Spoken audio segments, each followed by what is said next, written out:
Hi, let's say you want to get rid of your back pain and you can't do it lying on your back, you can't do it seated, but you can work on relaxing your back lying down. If that's your position that you prefer for getting your back to relax, let's use that position to get your hamstrings working.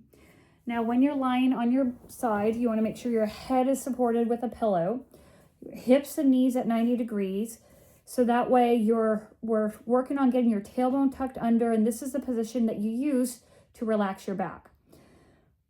Next thing we want to do is get the hamstrings working to help stabilize the pelvis. So start by bending your lower leg, your calf, the calf area backwards, and you can use your hand to resist it, and you're going to keep it very gentle, and you start to feel your hamstring muscles contract. Once you get into this position, you want to start doing the breathing mechanics that we've worked on and feel your hamstrings let go, or actually activate, as your back lets go. We don't want the back working at all. We want the hamstrings on, and you can feel it start to fatigue. Then take a break. You can do it a couple times in a row. Flip over on the other side. And now you have hamstrings that are going to work to stabilize your pelvis. Give it a whirl. Let me know how it goes. Thanks. Bye.